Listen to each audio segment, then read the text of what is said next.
নমস্কার, বাংলা বাজারে সবাইকে স্বাগত। আমি অনিকেত চট্টোপাধ্যায়। শুরু করছি আমাদের অনুষ্ঠান মতামত। শুরুতে আবার বলবো, বাংলা বাজার সাবস্ক্রাইব করুন, লাইক করুন, শেয়ার করুন, কমেন্ট করুন, আর বেল বাটনটা প্রেস করলে আপনাদের কাছে সমস্ত অনুষ্ঠানের যে নোটিফিকেশন সেগুলো পৌঁছে যাবে। তো এই হলো গিয়ে প্রথমের ব্যাপার। দ্বিতীয় ব্যাপার হচ্ছে, আজকের জিরো আওয়ার মিস করবেন না। 4 জন সাংবাদিকের এক দুরন্ত প্যানেল, আমাদের 4 জন বলবেন যে এই মুহূর্তে বাংলার ভোটের অবস্থা কোথায় দাঁড়িয়ে আছে, ফলাফল কোন ধারে যেতে পারে, এবং ভোটের আরও অনেক নির্বাচনের আরও অনেক জিনিস নিয়ে আলোচনা। আমাদের সঙ্গে থাকবেন প্রসূন আচার্য, থাকবেন শুভাশিস মৈত্র, থাকবেন আশিস চট্টোপাধ্যায় এবং শিখা মুখোপাধ্যায়। 4 জন সাংবাদিক তাদের ধারণার কথা, তাদের যেভাবে তারা নির্বাচনকে দেখছেন সেটা বলবেন। তো এই গেল প্রথমের কথা। তৃতীয় কথা হচ্ছে, আমরা এখন আমাদের অনুষ্ঠান শুরু করছি। আজকের মতামত শীর্ষক, শেষ মুহূর্তের প্রচার। জানিস তো, জিতেই যাচ্ছে বিজেপি। শুনছেন না? কতটা সত্যি?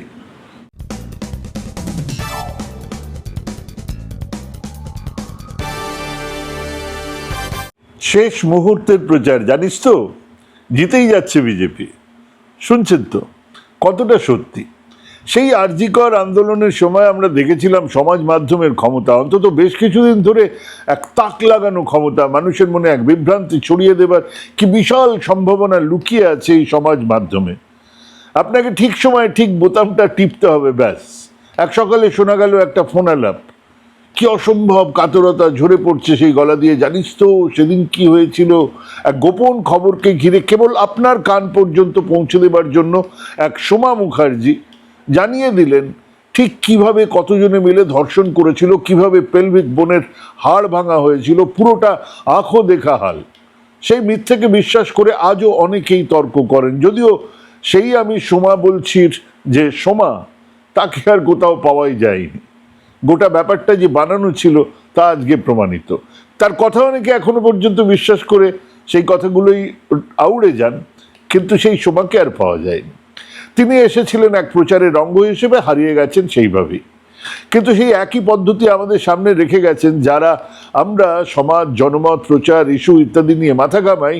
তারা সেদিন এই সমাজ মাধ্যমের সাংঘাতিক ক্ষমতা দেখে থম মেরে গিয়েছিলাম, আর অন্যধারে সেদিনেই যারা আজ তাদের সর্বশক্তি নিয়ে সমাজ মাধ্যমে ভোট প্রচারে নেমেছেন, সেই বিজেপির আইটি সেলও সেদিনেই এই প্রচারের কায়দাটাকে ব্যবহার করার জন্য তৈরি ছিলেন। প্রথম দফার ভোটের আগে কি হয় ব্যাপারটাকে রাখা হলো, কি হবে জানা নেই, ইচ্ছে করে রাখা হলো। কারণ খুব সোজা, প্রথম দফার 152টা আসনের মধ্যে বিজেপি প্লাসের আসন ছিল তখন 60, 92 তৃণমূলের হচ্ছে 92টা। 2021-এর হিসেব বলছি। বিজেপি তাদের সমস্ত শক্তি দিয়ে এবারে প্রচার করেছে, মুসলিম ভোটকে ডিলিট করার চেষ্টা করেছে, মুসলিম ভোটকে ভাগ করার চেষ্টা করেছে, এবং তাদের হিসেব ছিল কম বেশি 110-120টা আসন ওই 152 থেকে আনতে পারবে। হ্যাঁ, এটা ছিল লক্ষ্য, কিন্তু আমি নিশ্চিত তারা আসলে 100+ কথা ভাবছিলেন। এবং তাদের মাথায় ছিল পরের দফাতে 142টা আসনে, যেখানে আসলে তৃণমূলের গড় যেটা, সেখান থেকে কম বেশি 55-60টা আসন পেয়ে যাবেন। মানে উত্তরবঙ্গ থেকে 100টা আসন পেলেন, উত্তরবঙ্গ আর বাংলা মিলিয়ে 100টা আসন পেলেন, আর তারপরে 55-60টা আসন পেয়ে 155-60 মানে কেল্লা ফতে। আচ্ছা, কারোর কি মনে আছে এই 142টা আসনে বিজেপি গতবারে কত পেয়েছিল? 18টা আসন। তৃণমূল পেয়েছিল 123, আইএসএফ 1। বিজেপি 18টা আসন থেকে 55টা আসন জিতে যাবে। প্রথমত, প্রথম দফাতে বিজেপি দারুণ, মানে সবচেয়ে ভালো ফল করলেও 80-র বেশি আসন পাবে না, পাওয়ার মতো আসনই নেই। আর দ্বিতীয় দফাতে 20টার বেশি আসনে বিজেপি লড়ছে, এইটার মানে কি? দ্বিতীয় দফাতে 20টার বেশি আসনে বিজেপি লড়ছে কি, মানে সত্যি করে, মানে প্রার্থী আছে, লড়াই আছে কি? এখন কারোর যদি মনে হয় +5 মেকআপ ছড়িয়ে পাপিয়া অধিকারী, অরূপ বিশ্বাসকে হারিয়ে দেবেন, তার সঙ্গে তো তর্ক করা যায় না। ও আচ্ছা, +5 মেকআপ মানে হলো গিয়ে ওই যা নর্মাল সেটার চেয়ে 5 গুণ চড়া মেকআপ। সাধারণত ওই বহুরূপী ইত্যাদির ক্ষেত্রে এরকম মেকআপের চল আছে, সে থাক। বাংলাতে এরকম 80টা আসন আছে যেখানে বিজেপি প্রতিদ্বন্দ্বিতায় নামমাত্র আছেন, মানে নেই, সেসব আসনে বিজেপি ফ্যাক্টরি নয়। 294 থেকে 80 বাদ দিয়ে দিন, 294 থেকে 80 বাদ দিয়ে দিলে পড়ে থাকে কত? 214খানা আসনে, 214খানা আসনে 148 পেতে হবে। তার মধ্যে 152টা আসন উত্তর থেকে ওই রাঢ় বাংলা পর্যন্ত। সেখানে প্রিসাইডিং অফিসারের কাগজগুলো একটু দেখুন না, যা পাঠানো হয়েছে নির্বাচন কমিশনের কাছে গেছে তো, সেই কাগজগুলো একটু ছানবিন করলে দেখা যাবে 20% বুথে বিজেপির কোনো এজেন্ট ছিল না, আরো 10% বুথে বেলা 10টার পরে এজেন্টরা বেরিয়ে চলে গেছে, আর ফেরেনি, টাটা বাই বাই। কি ভাবছেন আমাদের ছোটা মোটা ভাই এসব হিসেব পাননি? আরে জ্ঞানেশ কুমার এসব হিসেব অনেক আগেই তাকে দিয়ে দিয়েছেন, যেদিন ভোট হয়েছে রাত্রিরেই পেয়ে গেছেন, তার প্রভুকে দিয়েছেন। যে দল তাদের সব থেকে শক্তিশালী জোনে 30% বুথে এজেন্ট দিতে পারে না, সেই দল জিতে যাবে। অমিত শাহের কাছে দলের রিপোর্ট পৌঁছেছে, এজেন্সি রিপোর্ট পৌঁছেছে, আমি 80 বলছি, সেখানে তাও বলা হয়নি, সম্ভবত 5-7টা আসন বাড়বে বলে জানানো হয়েছে, মানে 60-এর ওপরে 65। তার মানে কি? তার মানে হলো বিজেপির উচ্চতম নেতৃত্ব এক অনিবার্য হারের জন্য বসে আছেন। সেই অনিবার্য হারের পর দ্বিতীয় দফাতে কিভাবে জিতবে বিজেপি? হ্যাঁ, এক অলৌকিক কাজকর্মের অপেক্ষায় বসে আছেন। ইনি যাচ্ছেন ঠনঠনে খালিবাড়িতে প্রসাদ খেতে, উনি যাচ্ছেন গঙ্গাসাগরে মাথায় হাত বুলোতে, এই সমস্ত করে যদি কোনো অলৌকিক উপায়ে জিতে যান, তার অপেক্ষায় বসে আছে বিজেপি কর্তারা। আর আরএসএস এর বাংলার মাথারা জানিয়ে দিয়েছেন মামলা হাতের বাইরে চলে গেছে। এবং ঠিক সেই সময়ও বিজেপির নির্বাচন মেশিনারিকে নিয়ে শেষ লড়াইয়ের নেতৃত্ব দিচ্ছেন অমিত শাহ। মণিপুর জ্বলছে, জ্বলুক। ইরানে আবার হরমুজে ভারতের জাহাজ আটকে পড়েছে, পড়ুক। নিজেরা আলটিমেটাম দিচ্ছে, দিক, তাতে কি? মোদি শাহ এই বঙ্গে বসে আছেন শেষ দেখার জন্য। হ্যাঁ, এই টেনাসিটিকে হাততালি দিতেই হয়। হাতে শেষ অস্ত্র কিছু অনর্গল মিথ্যে প্রচার আর এক ফেক পারসেপশন ব্যাটল। মাত্র গতকাল আমাদের দেশের প্রধানমন্ত্রী নরেন্দ্র মোদী বলেছেন যে সব নমশূদ্র মতুয়া শরণার্থীদের বলছি, আপনাদের ভারতের নাগরিকত্ব দেওয়া হবে, ভারতের নাগরিকদের যে অধিকার মেলে তা আপনারাও পাবেন, এটা মোদির গ্যারান্টি। সিএ বিরোধিতা করছে তৃণমূল, ওদের ভোট দেওয়া মানে আপনাদের পূর্বপুরুষদের আত্মাকে দুঃখ দেওয়া।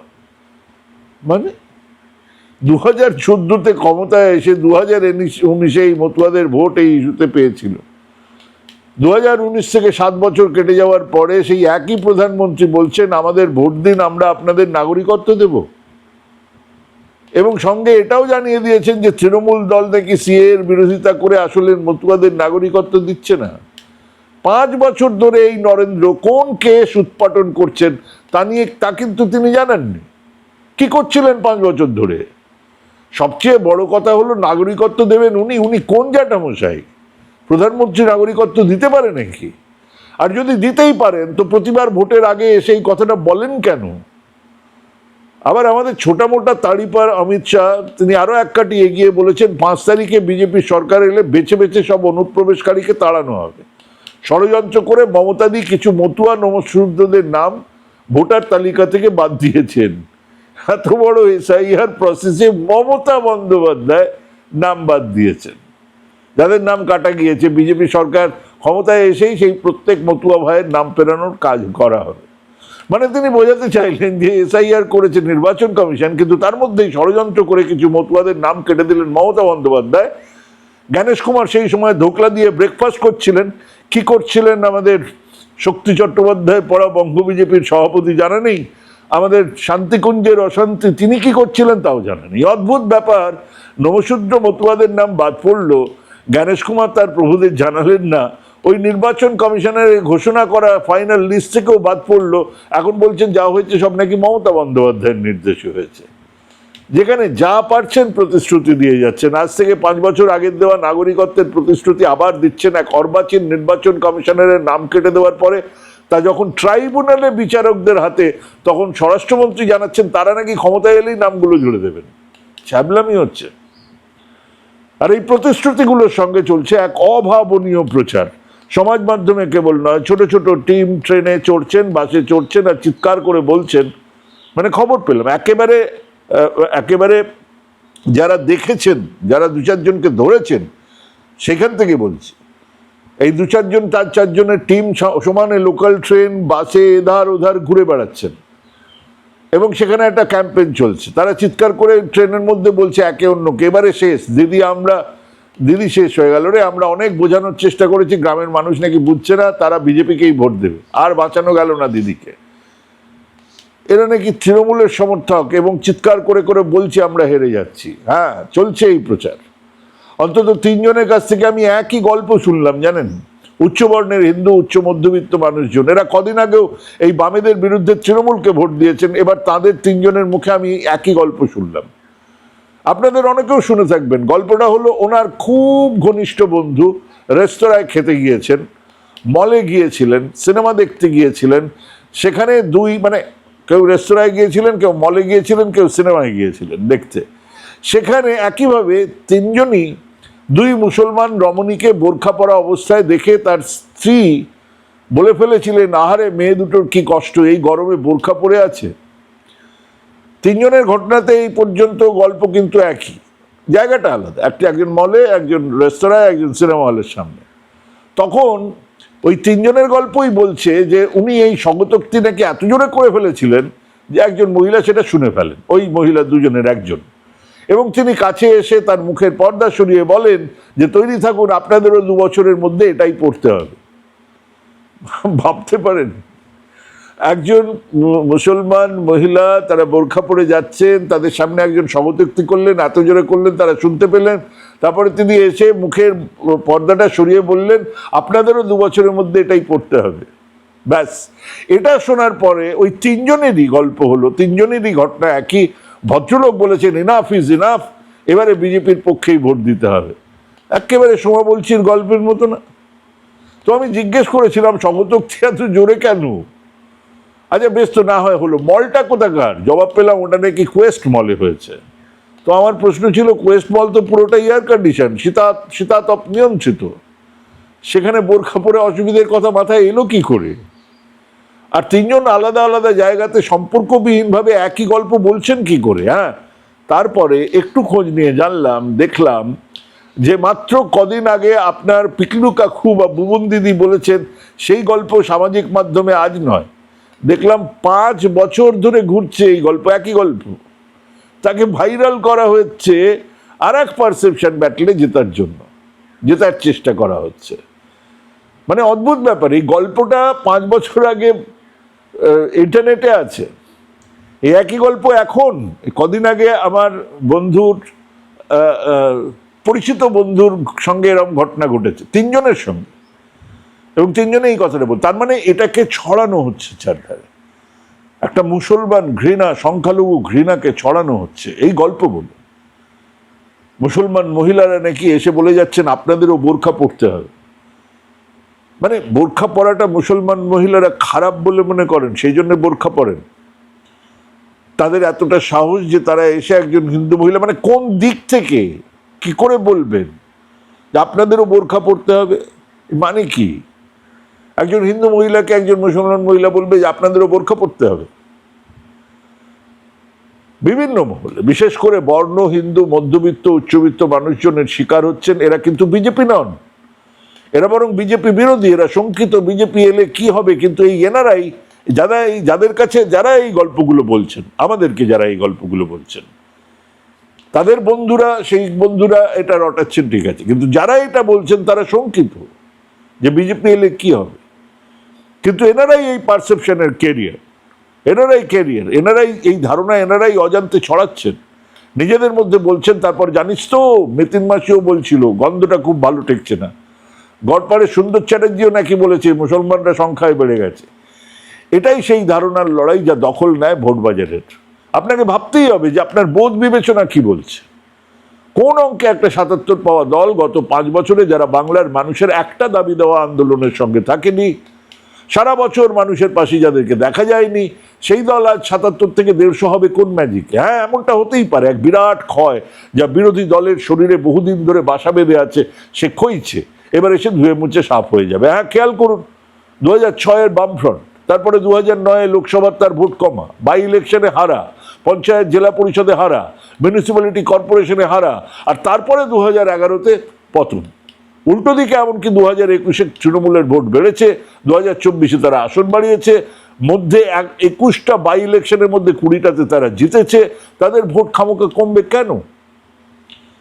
ওই বাসে ট্রামে ট্রেনে হুইসপারিং ক্যাম্পেনে, এই জানিস তো এবারে আর দিদিকে বাঁচানো গেল না, এই ক্যাম্পেনে। সেই ক্যাম্পেন থেকে আপনার মনে যে আশঙ্কা জমা হচ্ছে সেটাই সরকার বদলিয়ে বিজেপিকে বসাবে নবান্নে।